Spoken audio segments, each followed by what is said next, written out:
far out in the ocean, where the water is as blue as prettiest cornflower and as clear as crystal.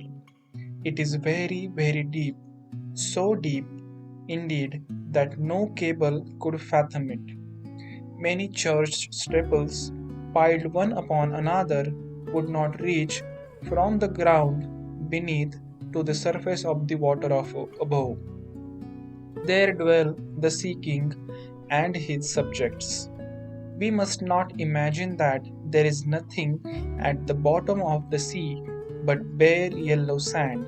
No, indeed, the most singular flowers and plants grow there, the leaves and stems of which are so pliant that the slightest agitation of the water causes them to stir as if they had life.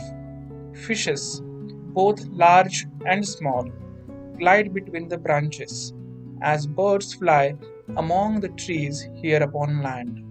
In the deepest spot of all stands the castle of the Sea King. Its walls are built of coral, and the long Gothic windows are of the clearest amber. The roof is formed of shells that open and close as the water flows over them. Their appearance is very beautiful, for in which each lies a glittering pearl which could be fit for the diadem of a queen. The Sea King had been a widower for many years, and his aged mother kept house for him. She was a very wise woman, and exceedingly proud of her high birth. On that account, she wore 12 oysters on her tail, while others, also of high rank, were only allowed to wear 6. She was, however, deserving of very great praise, especially for her care of the little sea princesses, her granddaughters. They were 6 beautiful children, but the youngest was the prettiest of them all. Her skin was as clear and delicate as a rose leaf, and her eyes as blue as the deepest sea. But like all the others, she had no feet, and her body ended in a fish's tail. All day long, they played in the great halls of the castle, or among the living flowers that grew out of the walls. The large amber windows were open, and the fish swam in just as the swallows fly into our houses when we open the windows. Excepting that the fishes swam up to the princesses, ate out their ate out of their hands, and allowed themselves to be stroked.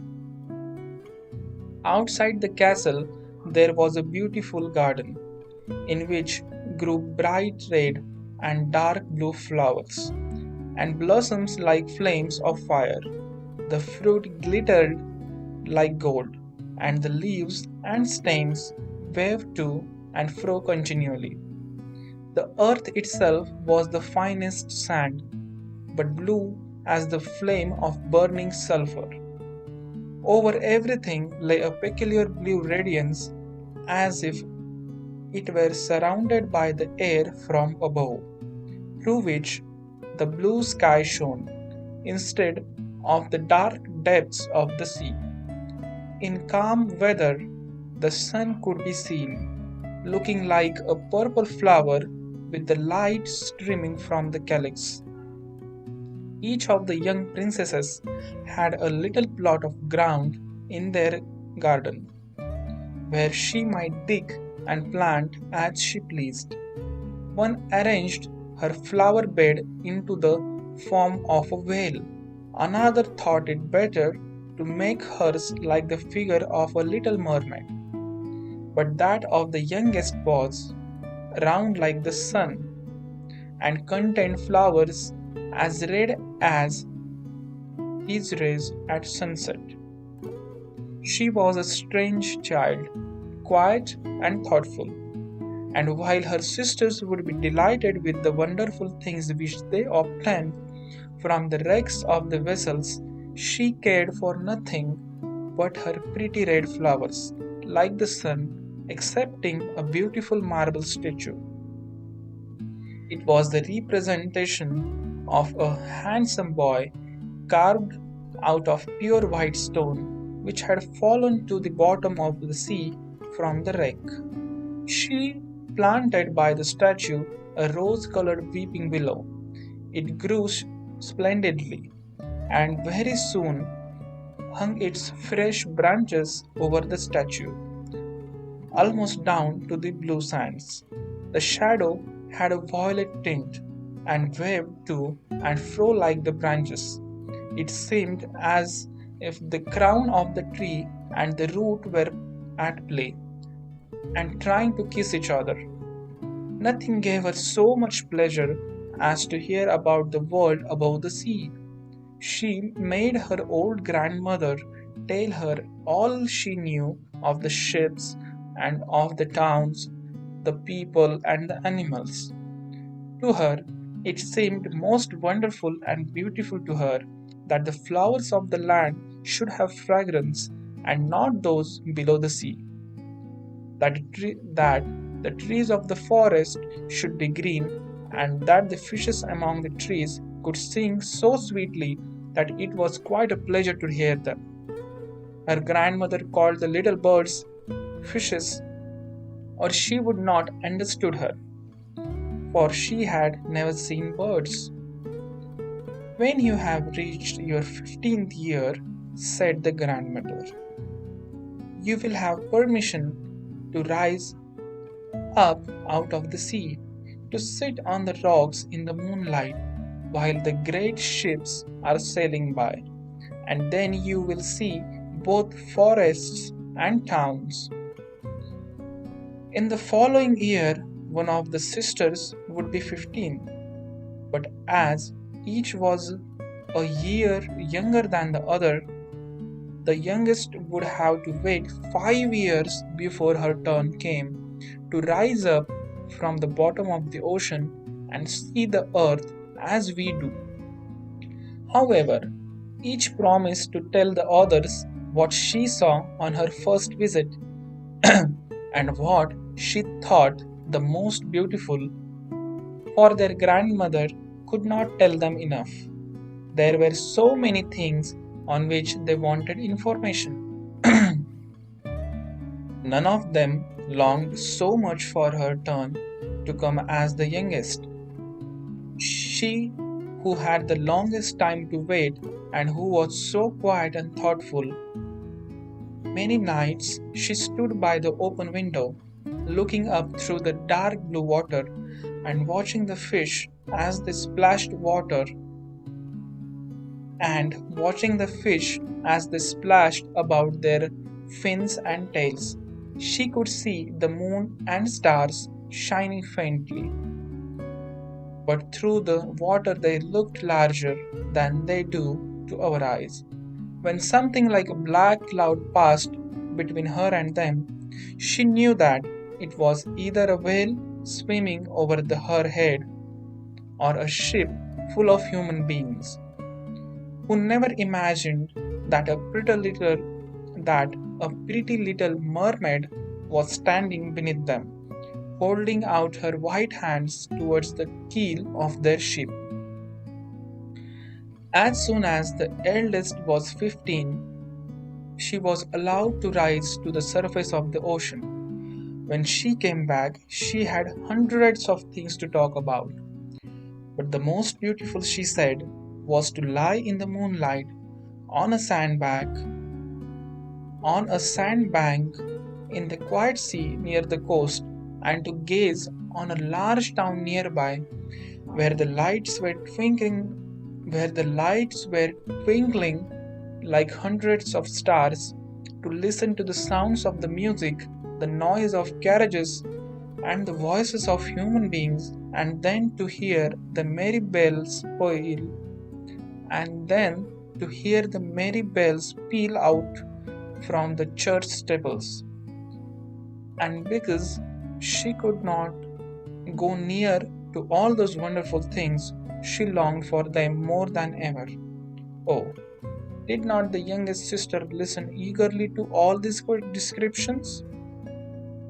And afterwards, when she stood at the open window, looking up through the dark blue water, she thought of the great city with all its bustle and noise, and even fancied she could hear the sound of the church bells down in the depths of the sea. In another year, the second sister received permission to rise to the surface of the water and to swim about where she pleased. She rose just as the sun was setting, and this, she said, was the most beautiful sight of all.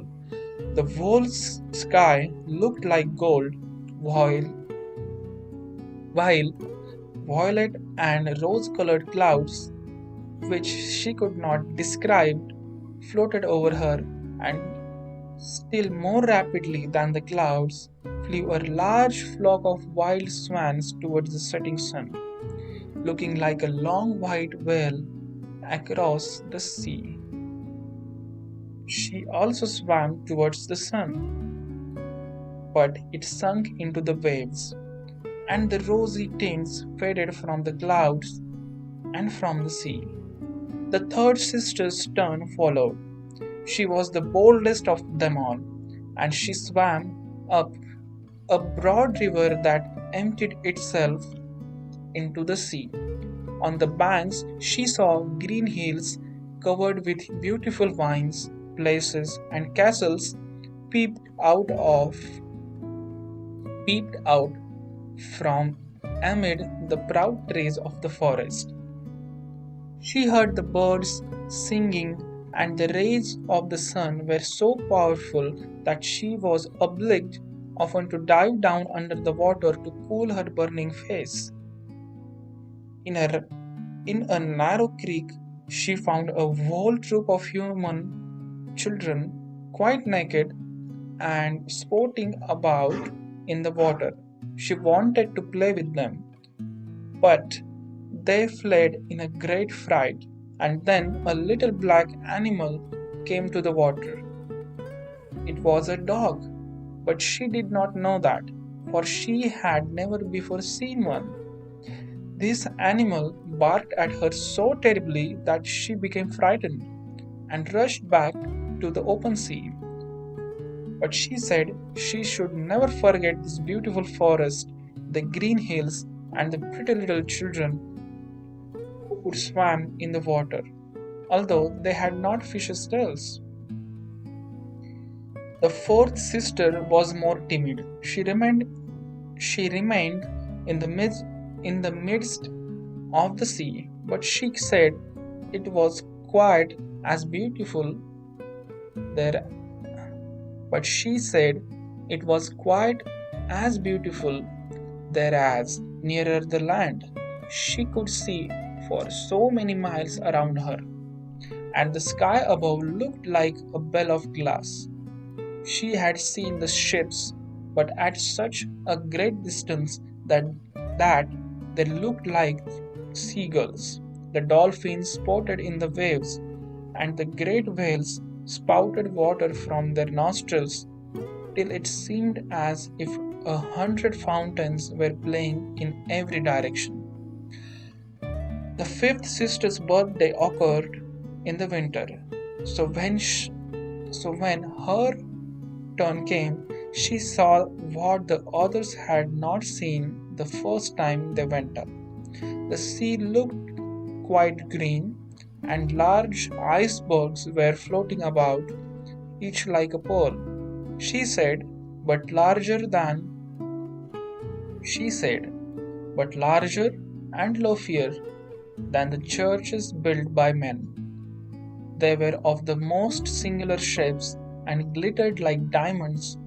She had seated herself upon one of the largest and let the wind play with her long hair, and she remarked that all the ships sailed by rapidly and steered as far away as they could from the icebergs, as if they were afraid of it.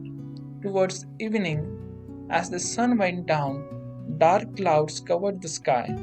The thunder rolled and the lightning flashed, and the red light glowed on the icebergs as they rocked and tossed on the heaving sea. On all the ships, the sails were reefed with fear and trembling while she sat calmly on the floating iceberg, watching the blue lightning as it darted its forked flashes into the sea.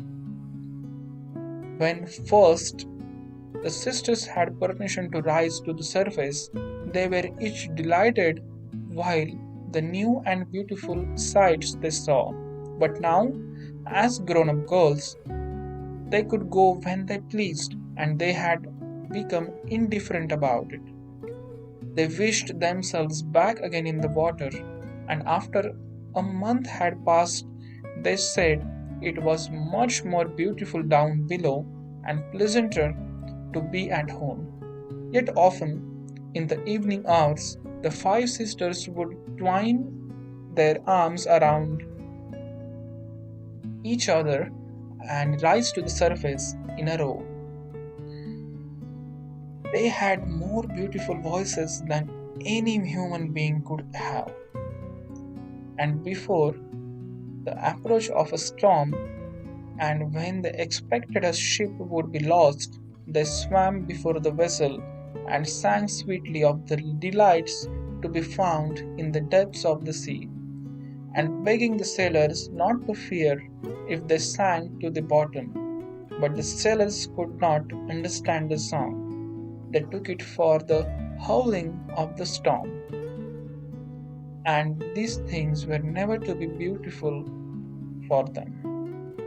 For if the ship sank, then the men were drowned, and their dead bodies alone reached the palace of the Sea King.